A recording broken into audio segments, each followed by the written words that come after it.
Hi ಎಲ್ಲರಿಗೂ ನಮಸ್ಕಾರ. ನೋಡಿ, ಬೆಳಗ್ಗೆ 6 ಗಂಟೆ ಆಗಿದೆ. ನಮ್ಮ ನಿಶ್ವಿಕಾ ಬೆಳ್ಳುಳ್ಳಿ ಬಿಡಿಸ್ಕೊಡ್ತಾ ಇದ್ದಾಳೆ ನನಗೆ. ಇವತ್ತು ಬೆಳಗ್ಗೆನೇ 10 ಜನ ಕೂಲಿಯರು ಬಂದಿದ್ದಾರೆ. ಅದಕ್ಕೆ ಟೀ ಮಾಡು ಅಂತ ಹೇಳಿದ್ರು ಯಜಮಾನ್ರು. ಅದಕ್ಕೆ ಟೀ ಮಾಡೋಣ ಅಂತ ಟೀಗೆ ಇಟ್ಟಿದ್ದೀನಿ. ಟೀ ಕಾಯ್ತಾ ಇದೆ. ಟೀ ಕಾಯಿಸಿ ಎತ್ಕೊಂಡೋಗಿ ಕೂಲರ್ಗೆ ಕೊಟ್ಬಿಟ್ಟು ಬರಬೇಕು. ಏನಕ್ಕೆ ಕೂಲರ್ ಬಂದಿದ್ದಾರೆ, ಎತ್ತಕ್ಕೋಸ್ಕರಗೆ ಅಂತ ನಾನು ನಿಮಗೆ ಮುಂದೆ ತಿಳಿಸ್ತೀನಿ. ನೋಡಿ, ನನ್ನ ಮಗಳು ಬೆಳ್ಳುಳ್ಳಿ ಬಿಡಿಸ್ಕೊಟ್ಟಿದ್ದಾಳೆ ನನಗೆ. ಯಾವಾಗಲೂ ಮನೇಲಿ ಬೆಳ್ಳುಳ್ಳಿ ಅವಳೇ ಬಿಡಿಸ್ಕೊಡೋದು. ಅದಕ್ಕೆ ಕೂಲರ್ಗೆ ನೀರು ಇಡೋಣ ಅಂದ್ಬಿಟ್ಟು ಕುಡಿಯೋದಕ್ಕೆ ಫಿಲ್ಟ್ರ್ ನೀರು ಹಿಡಿತಾ ಇದ್ದೆ. ಇದ್ದಿದ್ದು ನೀರು ಹಿಡ್ದಿದ್ದೀನಿ. ಇವಾಗ ಹೊಸದಾಗಿ ಫಿಲ್ಟ್ರ್ ನೀರಟ್ಟಿ ಫಿಲ್ಟ್ರ್ ತುಂಬ ಆದಮೇಲೆ ನೀರು ಹಿಡ್ದಿಡ್ತೀನಿ. ಅಷ್ಟರೊಳಗಡೆ ಟೀ ಚೆನ್ನಾಗಿ ಕಾದೈತೆ. ಈಗ ಟೀನ ಕೂಲರ್ಗೆ ಸೋಸಿ ಕೊಟ್ಬಿಟ್ಟು ಬರಬೇಕು. ನೋಡಿ, ಚೆನ್ನಾಗಿ ಕಾಯಿಸ್ತಾ ಇದ್ದೀನಿ. ಟೀ ಮಾಡುವಾಗ ಏಲಕ್ಕಿ ಹಾಕಿ ಟೀ ಮಾಡಿದ್ರೆ ತುಂಬ ಚೆನ್ನಾಗಿರುತ್ತೆ. ನಾನು ಏಲಕ್ಕಿ ಹಾಕಿನೇ ಯಾವಾಗಲೂ ಟೀ ಮಾಡಿಕೊಡ್ತೀನಿ ಕೂಲರ್ಗೆ. ತುಂಬ ಚೆನ್ನಾಗಿರುತ್ತೆ, ಸ್ಮೆಲ್ಲು ಮತ್ತು ಗಮ್ ಅಂತ ಇರುತ್ತೆ ಅಂತ. ಕೂಲರ್ಗೆ ಟೀ ಕೊಟ್ಬಿಟ್ಟು ಬಂದಿದ್ದಾಯಿತು. ಈಗ ಅನ್ನ ಮಾಡೋಣ ಅಂದ್ಬಿಟ್ಟು ಅಕ್ಕಿ ತೊಳೆದು ಅಕ್ಕಿನ ಅನ್ನ ಮಾಡೋದಕ್ಕೆ ಇಡ್ತಾಯಿದ್ದೀನಿ. ಫಸ್ಟ್ ಅನ್ನ ಹಾಕ್ಬಿಡ್ಲಿ, ಆಮೇಲೆ ಸಾಂಬಾರ್ಗೆ ಇಟ್ಕೊಳ್ಳೋಣ ಅಂದ್ಬಿಟ್ಟು ಅನ್ನಕ್ಕೆಲ್ಲ ರೆಡಿ ಮಾಡಿ ಕುಕ್ಕರ್ಗೆ ಇಟ್ಟಿದ್ದೀನಿ. ಅನ್ನ ಆಗಲಿ ಅಷ್ಟರೊಳಗೆ ನಾವು ಸಾಂಬಾರು ಮಾಡೋಕ್ಕೆ ರೆಡಿ ಮಾಡ್ಕೊಳ್ಳೋಣ.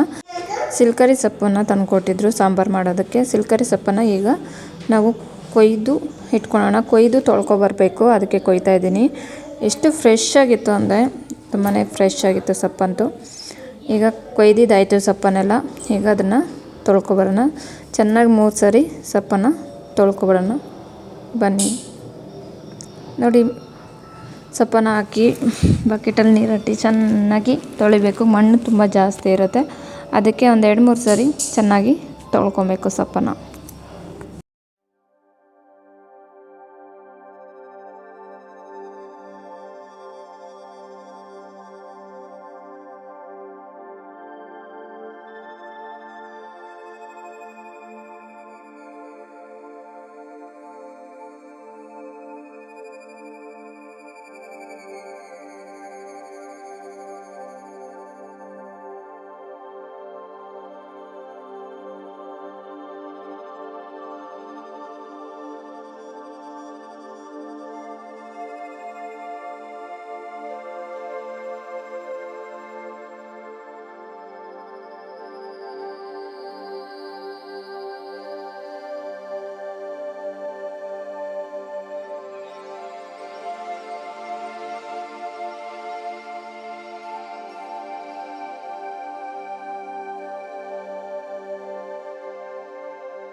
ಸೊಪ್ಪು ತೊಳ್ಕೊಂಡೋಗಿ ಒಳಗಡೆ ಇಟ್ಕೊಂಡೆ. ಹಾಗೆ ಒಂದು ಈರುಳ್ಳಿ, ಕರ್ಬೇವಿನ ಸೊಪ್ಪು ಸ್ವಲ್ಪ, 2 ಟೊಮಾಟೋನ ಕಟ್ ಮಾಡಿ ಇಟ್ಕೊಂಡಿದ್ದೀನಿ.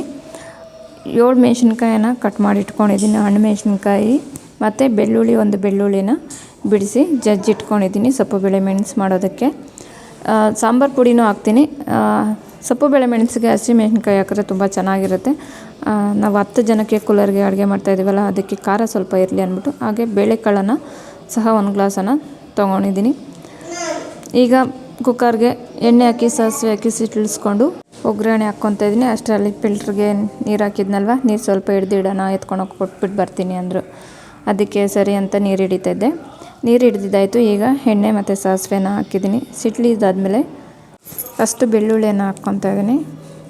ಬೆಳ್ಳುಳ್ಳಿ ಆಮೇಲೆ ಹಸಿಮೆಣ್ಸಿನ್ಕಾಯಿ ಹಾಕ್ಕೊತಾ ಇದ್ದೀನಿ. ಹಸಿಮೆಣ್ಸಿನ್ಕಾಯಿ ಚೆನ್ನಾಗಿ ಫ್ರೈ ಮಾಡ್ಕೊಂಡಿದ್ದಾದಮೇಲೆ ಈರುಳ್ಳಿಯನ್ನು ಹಾಕ್ಕೊಂಡಿದ್ದೀನಿ. ಈರುಳ್ಳಿ ಹಾಕಿ ಚೆನ್ನಾಗಿ ಫ್ರೈ ಮಾಡ್ಕೊಂಡಿದ್ದಾದಮೇಲೆ ಟೊಮಾಟೊ ಹಾಕಿ ಚೆನ್ನಾಗಿ ಫ್ರೈ ಮಾಡ್ಕೊತೀನಿ. ಟೊಮಾಟೊ ಫ್ರೈ ಆದ ನಂತರ ಟೊಮಾಟೊ ಫ್ರೈ ಆಗಲಿ ಅಂತ ಸ್ವಲ್ಪ ಉಪ್ಪನ್ನು ಹಾಕ್ಕೊತಾ ಇದ್ದೀನಿ. ಯಾಕೆಂದರೆ ಟೊಮಾಟೊ ಬೇಗ ಬೇಯಲಿ ಅಂತ ಅಷ್ಟೇ. ಟೊಮಾಟೊ ಚೆನ್ನಾಗಿ ಬೆಂದಿದೆ. ಟೊಮಾಟೊ ಚೆನ್ನಾಗಿ ಬೆಂದಮೇಲೆ ಈಗ ಎಣ್ಣೆಗೆ ಒಂದು 4-5 ಸ್ಪೂನಷ್ಟು ಮನೆಯಲ್ಲೇ ಮಾಡಿರೋವಂಥ ಸಾಂಬಾರು ಪುಡಿಯನ್ನು ಹಾಕ್ಕೊತಾ ಇದ್ದೀನಿ.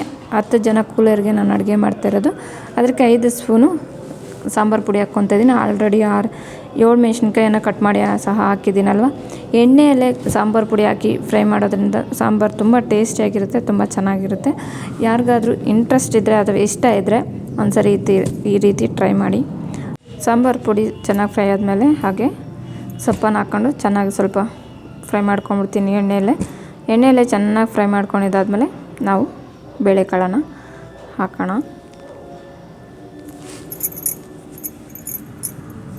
ತಳ ಅಂಟ್ಕೊಂಡ್ಬಿಡುತ್ತೆ, ಕೈ ಆಡಿಸ್ತಾ ಇರಬೇಕು. ಸ್ವಲ್ಪ ಹೊತ್ತು ನಾವು ಹಾಕಿರೋ ಸಿಲ್ಕರಿ ಸೊಪ್ಪು ಸ್ವಲ್ಪ ಫ್ರೈ ಆಗಲಿ. ಫ್ರೈ ಆದ ತಕ್ಷಣ ಬೇಳೆಕಾಳನ್ನು ಹಾಕ್ಕೊಳ್ಳೋಣ. ನೋಡಿ ಸೊಪ್ಪು ಇವಾಗ ಚೆನ್ನಾಗಿ ಫ್ರೈ ಆಗಿದೆ. ನೋಡಿ ಎಣ್ಣೆ ಬಿಟ್ಕೊಂಡಿದೆ, ಸೊಪ್ಪು ಚೆನ್ನಾಗಿ ಬೆಂದಿದೆ, ಎಣ್ಣೆ ಬಿಟ್ಕೊಂಡಿದೆ. ಈಗ ನಾವು ಬೇಳೆಕಾಳನ್ನು ಹಾಕಿ ಒಂದು 3 ವಿಸಿಲ್ ಕೂಗಿಸ್ಕೊಳ್ಳೋಣ.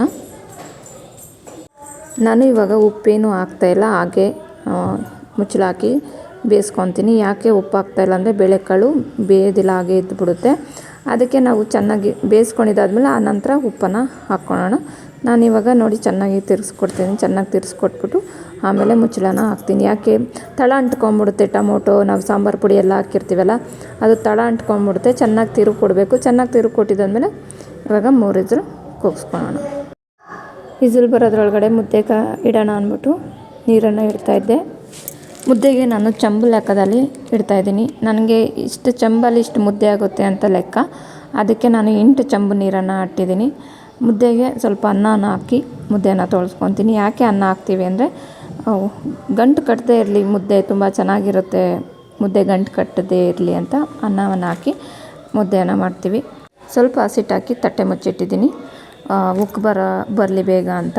ಅಷ್ಟರೊಳಗಡೆ 3 ವಿಸಿಲ್ ಆಗಿತ್ತು. ನೋಡಿ ಬೇಳೆಕಾಳು ಚೆನ್ನಾಗಿ ಬೆಂದಿದೆ.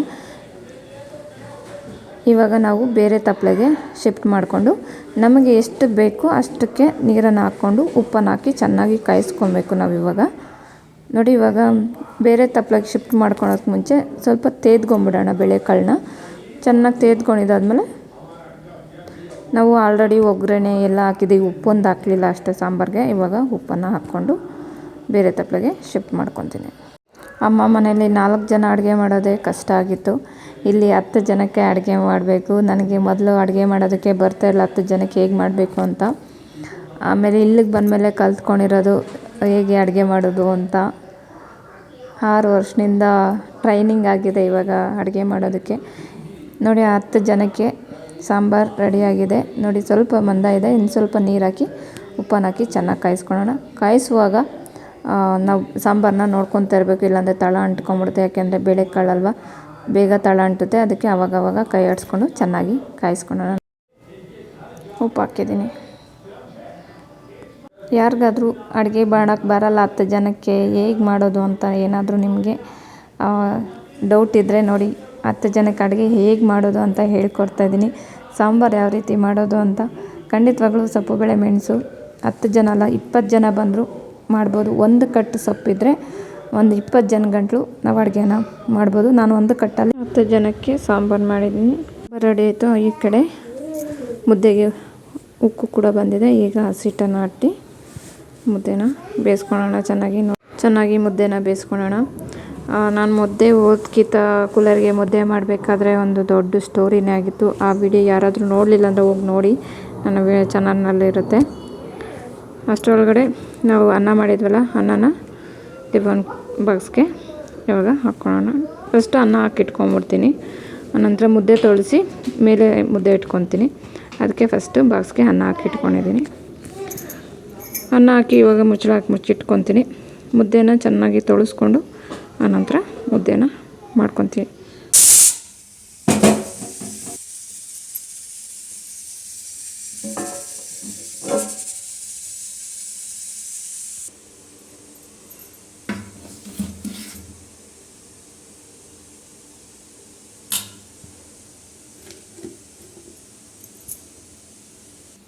ಮೂರು ಬಾಟ್ಲು ಉಳಿಟಾಟಿದ್ದೀನಿ ಚೆನ್ನಾಗಿ. ಈಗ ಉಕ್ಕು ಬರಲಿ, ಆಮೇಲೆ ಮುದ್ದೆ ತೋರಿಸೋಣ.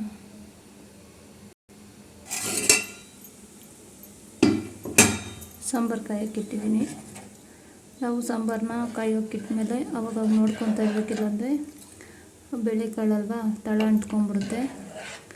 ಅದಕ್ಕೆ ಆವಾಗವಾಗ ಕಾಯುವಾಗ ಕೈ ಆಡಿಸ್ಕೊತಾ ಇರಬೇಕು. ಸಾಂಬಾರು ಚೆನ್ನಾಗಿ ಒಂದು ಕುದಿ ಬರಲಿ. ವಿಡಿಯೋ ಮಾಡ್ಕೊಂಡು ಮುದ್ದೆ ತೊಳ್ಸೋಕ್ಕಾಗಲ್ಲ, ಅದಕ್ಕೆ ನಾನು ಮುದ್ದೆ ಮಾಡಿದಾದಮೇಲೆ ನಿಮಗೆ ಸಿಗ್ತೀನಿ. ಮುದ್ದೆ ಮಾಡಿ ಬಾಕ್ಸ್ಗೆಲ್ಲ ಶಿಫ್ಟ್ ಮಾಡಿಕೊಂಡು ನಿಮಗೆ ತೋರಿಸ್ತೀನಿ ಯಾವ ರೀತಿ ಮಾಡ್ಕೊಂಡಿದ್ದೀನಿ. ಈಗ ಮುದ್ದೆ ತೊಳ್ಸ್ಕೊಳೋದ್ರೊಳಗಡೆ ಸಾಂಬಾರನ್ನ ನಾನು ಕ್ಯಾನ್ಗೆ ಶಿಫ್ಟ್ ಮಾಡ್ಕೊಂಡು ನೋಡಿ ಮುದ್ದೆನೂ ತೊಳಸಿ ಬಾಕ್ಸ್ಗೆ ಹಾಕ್ಕೊಂಡಿದ್ದೀನಿ. 9 ಗಂಟೆಗೆಲ್ಲ ಅಡುಗೆ ಮಾಡಿ ಇಟ್ಟಿದ್ದೆ, ಅದಕ್ಕೆ 9:15ಗೆ ಎತ್ಕೊಂಡು ಹೋಗೋಣ ಅಂತ ಹೇಳಿದ್ರು. ಸರಿ ಎಲ್ಲ ರೆಡಿ ಮಾಡಿ ನೋಡಿ ಇಟ್ಕೊಂಡಿದ್ದೀನಿ. ಊಟದ್ದೆಲೆ ನೀರು ಗ್ಲಾಸು ಆಲ್ರೆಡಿ ನೀರು ಎತ್ಕೊಂಡೋಗಿ ಇಟ್ಟಿದ್ದಾರೆ, ಇನ್ನು ಊಟನ ಎತ್ಕೊಂಡು ಹೋಗಬೇಕು. ನಾನೊಂದು ಕ್ಯಾನು, ನಮ್ಮ ಮನೆಯವರು ಒಂದು ಕ್ಯಾನನ್ನು ಎತ್ಕೊಂಡು ಊಟ ಎತ್ಕೊಂಡೋದ್ವಿ ಕೂಲರ್ ಹತ್ರಕ್ಕೆ. ತೋಟದಲ್ಲಿ ಇಟ್ಟಿದ್ರು ನೀರು, ಅದಕ್ಕೆ ಅವರು ಈ ಕಡೆ ಊಟ ಮಾಡ್ತೀನಿ ಅಂದರು. ಅದಕ್ಕೆ ಊಟದ ಹತ್ರ ನೀರು ಎತ್ಕೊಂಡು ಹೋಗೋಣ ಅಂತ ತೋಟಕ್ಕೆ ಹೋದೆ. ನೋಡಿ ಹೂಕೋಸು ತೋಟ, ನೋಡಿ ಹೂಕೋಸು ತೋಟ ಹೊಡಿತಾ ಇದ್ದಾರೆ. ಹೂವು ಬಂದಿರೋದನ್ನ ಹೊಡೆದು ಮೂಟೆಗಳಿಗೆ ತುಂಬಿದ್ದಾರೆ. ಇನ್ನೂ ಇದು 3 ಕಿತ ಹೊಡಿಬೇಕಂತೆ. ಅದು ವಾರಕ್ಕೆ ಒಂದೊಂದು ಕಿತ ಹೊಡೆಯೋದು. ಅದು ಯಾವಾಗ ಹೂವು ಬರುತ್ತೋ ಆವಾಗ ಹೊಡ್ಕೊತಾರೆ. ಒಟ್ಟಿಗೆ ಕೊಟ್ಬಿಟ್ಟಿದ್ದಾರೆ ನಮ್ಮ ಮನೆಯವರು. ನೋಡಿ ನೀರನ್ನು ಇಲ್ಲಿಟ್ಟಿದ್ದಾರೆ, ಅದಕ್ಕೆ ಎತ್ಕೊಂಡು ಹೋಗೋಣ ಅಂತ ಬಂದೆ. ನೋಡಿ ಹೂಕೋಸು ಯಾವ ರೀತಿ ಇದೆ ಅಂತ ತೋರಿಸ್ತೀನಿ. ನೋಡಿ ಕೂಲರ್ ಆ ಕಡೆ ಹೊಡಿತಾ ಇದ್ದಾರೆ. ಅವ್ರು 10 ಜನ ಇದ್ದಾರೆ, 8 ಜನ ಕೂಲರ್ ಇದ್ದಾರೆ, 2 ಡ್ರೈವರ್ಸ್ ಇದ್ದಾರೆ. ಡ್ರೈವರ್ಸು ಮುದ್ದೆ ತಿನ್ನಲ್ಲ, ಅನ್ನ ಮಾತ್ರ ತಿನ್ನೋದು. ಅದಕ್ಕೆ 8 ಮುದ್ದೆ ಮಾತ್ರ ಮಾಡಿದೆ. ನೋಡಿ ಹೂಕೋಸು ಈ ರೀತಿ ಇದೆ. ಕೂಲರ್ಗೆಲ್ಲ ಊಟ ಇಟ್ಬಿಟ್ಟು ಮನೆಗೆ ಬಂದೆ. 10 ಜನ ಕೂಲರ್ ಬಂದರೆ ಯಾವ ರೀತಿ ಅಡುಗೆ ಮಾಡೋದು ಅಂತ ನಿಮಗೆ ಈ ವಿಡಿಯೋದಲ್ಲಿ ತೋರಿಸಿದ್ದೀನಿ. ಈ ವಿಡಿಯೋ ನಿಮ್ಗೆ ಇಷ್ಟ ಆಗಿದೆ ಅಂತ ತಿಳ್ಕೊಂಡಿದ್ದೀನಿ. ವಿಡಿಯೋ ಇಷ್ಟ ಆದರೆ ದಯವಿಟ್ಟು ಸಬ್ಸ್ಕ್ರೈಬ್ ಮಾಡ್ಕೊಳ್ಳಿ. ವಿಡಿಯೋ ನೋಡಿದ್ದಕ್ಕಾಗಿ ಧನ್ಯವಾದ. Thank you so much.